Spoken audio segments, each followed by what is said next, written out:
So, welcome everyone to our third part of Ashtakavarga. I tried to do this live today, but then I completely forgot that I can't share anything on my live software unless I take a still photographs of, the charts, and this is going to take a long time. So, I've discussed a lot of things about Ashtakavarga. Now I know exactly what is going to be the top 10 comments on this video. What about Rahu and Ketu? Do they have been, Ashtakavarga score? What about Uranus, Neptune, and Pluto? Do they have Ashtakavarga score? So here's a logic in life that helps a lot. In the title of this video, because I've had this asked in the past 2 videos, including the second part that I made. So the way logic works, if this is a part 3, that means this is like going further into the subjects. And if I don't discuss something in this particular video, that means perhaps you might want to check out part 1 or part 2. And maybe that's where I answered some of your basic questions that you're going to ask me.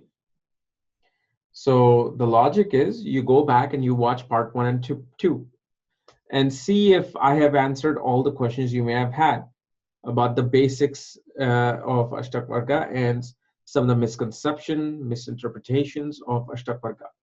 In this part 3, I'm going to discuss the advanced technique of Ashtakavarga, which is known as divisional Ashtakavarga. Here we're going to see how a score in a particular house either weakens or strengthens in the horoscope. Because just like the birth chart has Ashtakavarga, okay? So the birth chart itself will have a certain Ashtakavarga, right? Which is the mathematical score that tells you the strength of your planet, strength of the sign that the planet is sitting in. And in the part 2, I discussed the transit, how transits should be judged with Ashtakavarga. But part 3 goes into this advanced technique of understanding how the Ashtakavarga is working from the birth to the division of the house that we're looking at. So for this, I'm going to be sharing my screen here of Parashar. So here I have collected horoscope of Rajiv Gandhi, Mahatma Gandhi, Indira Gandhi, Albert Einstein, and Bill Gates. Some of the most familiar guests, ultimate celebrity guests on this channel that have made a frequent appearance. So we're going to start with Bill Gates, okay? So many people, if they were to study Ashtakavarga from part 1 and 2, they'll be like, it does not make sense. His 7th lord has such low Ashtakavarga points, right? Because here are the scores. These are the scores known as Sarvashtakavarga, the accumulated points. And if you notice, Bill Gates receives very low points in the 11th house of gains, okay? He receives very low points in the 7th house of marriage. And he receives extremely high points in the 2nd house of accumulated wealth. So now if I'm looking at this, let's say if I'm not even studying the planets. And as I said before, when you look at Ashtakavarga, if you're looking at Ashtakavarga alone, you're going to run into so many problems, so many doubts, that you just won't even care to read Ashtakavarga. The first thing that you want to look for is something promised in the chart. Second thing you want to look for, how strong is that promise, meaning the strength of the planets. The third thing is the final signature by the universe of the Ashtakavarga. Says, okay, this is the way it's to be. So if you look at, Bill Gates has very low points in his birth chart in the 11th house of gains. Well, if you go to the Navamsha, he has complete opposite, high above average points in the 11th house of gains. So that means his gains will actually be very much strengthened. Okay, now why is it that the gains will be strengthened? 11th Lord is conjunct the exalted Mercury in Kendra, the quadrant house of astrology, which are one of the strongest houses. And then in the Navamsha, the 11th Lord is in the ascendant, especially in one of the most prosperous nakshatras, Rohini, which is like the fruits of the karma. You get the fruits. But then, like I said, he has very high points in the second house of earned wealth, right? Well, look at Navamsha. He has very low second house points. What does that tell you? That the wealth of this native, if we're just looking at the Ashtakavarga, that's it, is not going to be sustainable. He's going to get it and then spend it. So what is it that we know about Bill Gates? He's worth almost $89 billion, but he is planned to give away 90% of his wealth to charity and his Bill and Melinda Foundation. That means whatever wealth he came in, okay, and whatever wealth is accumulated, eventually that wealth is going to be spent. It's not going to be sitting in this bucket of savings. Then marriage is 7th house. 7th Lord is in the 3rd house in the regal sign of Leo, exalted. As much as you may think Jupiter is exalted in Cancer, Jupiter and Mars are the two planets that are exalted in two places at the same time. Mars is exalted in Capricorn and Leo. Jupiter is exalted in Cancer and Leo. Because a soldier feels regal when he's in the palace, when he's brought in the palace to be honored. Why? Because he must have done something great. It is his highest of place to be. And Jupiter, the guru, the teacher, the advisor, the counselor, is being brought into this royal palace to be treated like the king, to be treated with utmost respect of the kingdom of Leo. So this is why it's exalted. But the thing that you have to understand, Jupiter aspects the 7th house, gives great amount of strength to the 7th house. But if you look at Bill Gates' 7th house in the Navamsha, it receives average 28 points. And Moon is sitting in the 7th house, receiving the aspect of Jupiter. Now you must be thinking, oh my God, Moon is debilitated. Oh no, oh no. You're still wrong. He's supposed to have a bad married life. Well, this is why you're not looking into depth, Sonny. Look at the nakshatra that Moon is in the 7th house. Anuradha nakshatra. Anuradha is a nakshatra of devotion. Mitra. Whomever this person's spouse is, they're going to be devoted to him with their deepest of being. If this Moon was in Jyeshta nakshatra, it would have been a completely different story. Right now, it's an Anuradha nakshatra of Radha and Krishna. It's like Melinda, Radha, found her Krishna Bill. Then Jupiter looking at Moon, absolutely a brilliant positive aspect, creating also a Gaj Kesari Yoga. meaning Moon and Jupiter are quadrant from each other. So that's one thing I wanted to discuss here. And then especially if you go to his Hora a year chart, look at the Hora a year chart. In here, we look at the 11th house. 11th house is well above average. Okay, so we again see that his 11th house receives strength in the division of wealth. And now if we go to Albert Einstein. So Albert Einstein, 11th house, 26 points. 11th house in Navamsha, 25 points. And as you know, Albert Einstein always had just average wealth. We think he was a millionaire, but he wasn't. He was just a honorary professor, kind of like you can think of Martin Luther King, or maybe Muhammad Ali, or especially Martin Luther King. He's been in the history books. We think he's wealthy and rich, but he wasn't. He was an average Joe with above average, goals.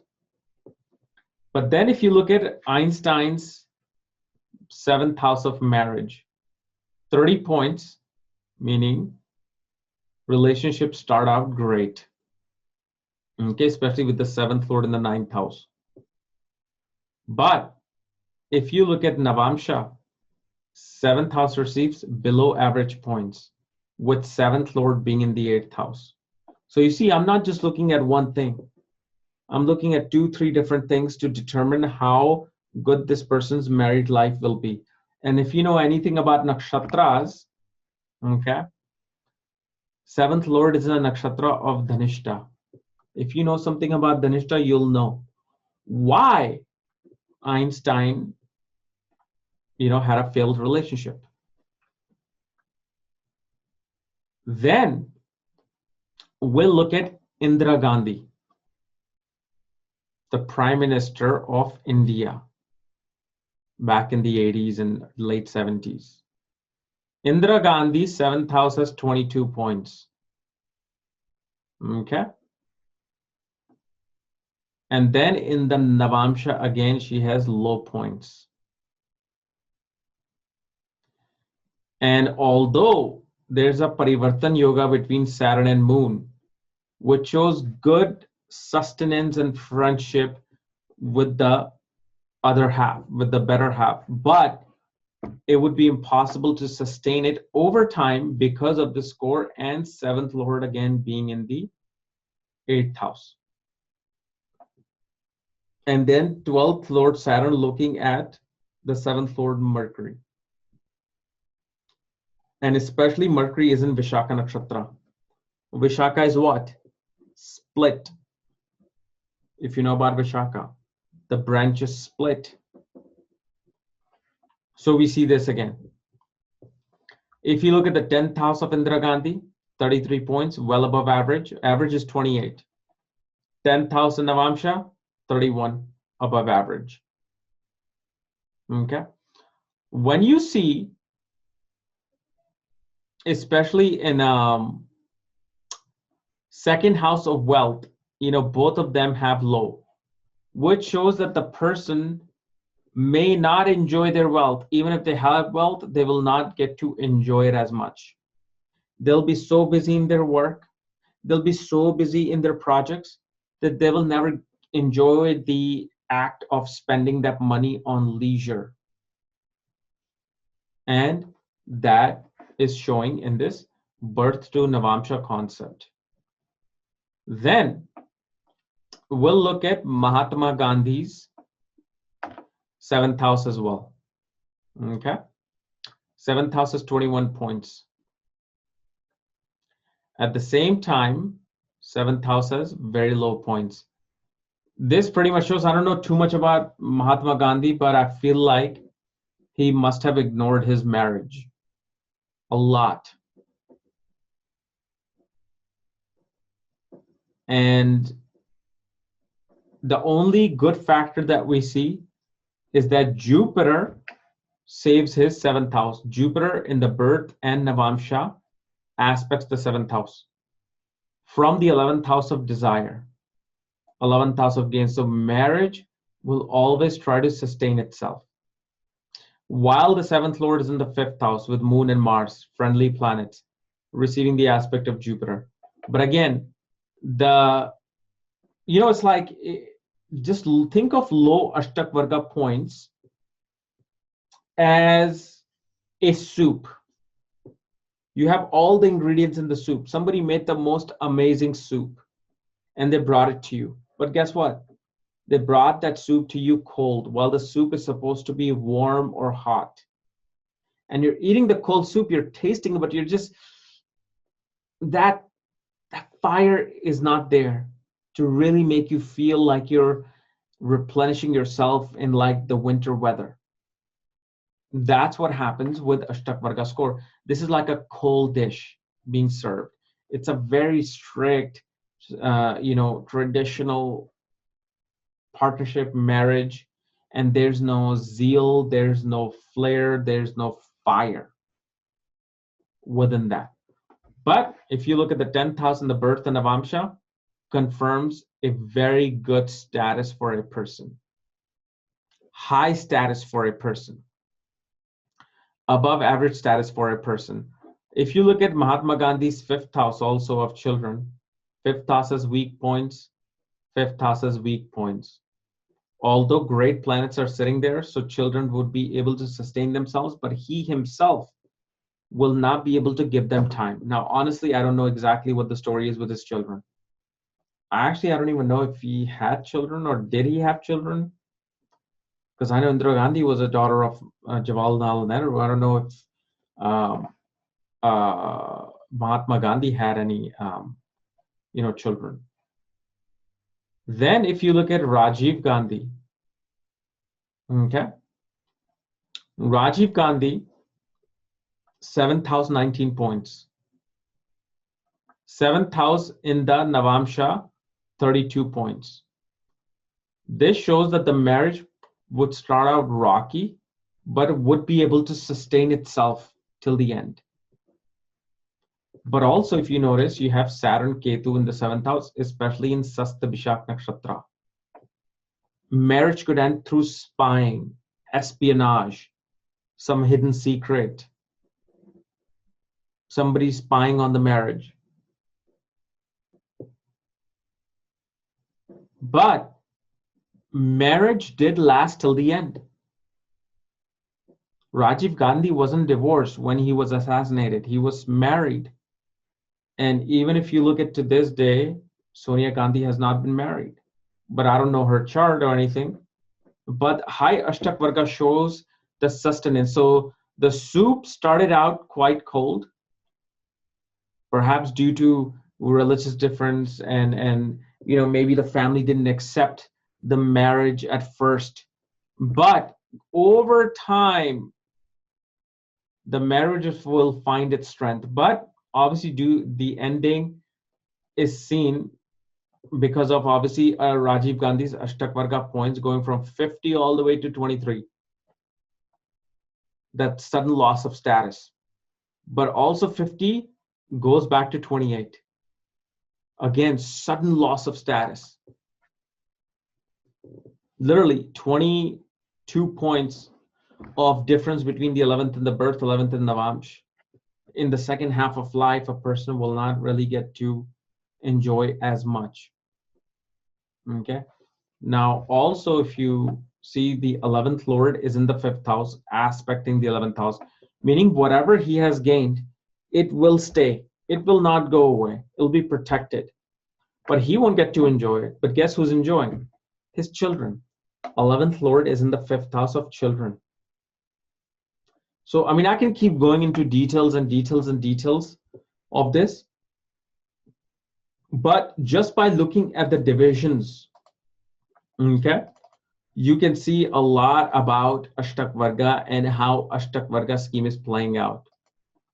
So Bill Gates' 10th house has 32 points, 27 points in the birth chart, meaning through rigorous hard work, he will ultimately gain a good status in life. However, when it comes to his career, 7th Lord is in the 12th house. He will not have a good reputation. And if you know, Bill Gates was known to get pies on faces. He was insulted by many people for, playing the monopoly and all of that. So we see that. But this is how you ultimately look for the judgment of Ashtakavarga from the scheme of part 1 and part 2 that I've shared with you. So if you have question, some basic question, go back to part 1 and part 2 and look at them. But remember, Ashtakavarga, first of all, don't jump to conclusions with Ashtakavarga. It's not the end all and be all. Number 1, do you have the yoga to have a failed marriage or less gains in life? Number 2, how strong is that yoga? And if that yoga is average, and then look at the Ashtakavarga. If the Ashtakavarga supports, whether the negative or positive, it's kind of like going to lean towards that score more. So this is how we study the divisions of the Ashtakavarga. Okay. I'm not really sure where you can find this divisional, Ashtakavarga. I know my software has it, but I don't think it prints out the Ashtakavarga score in the report.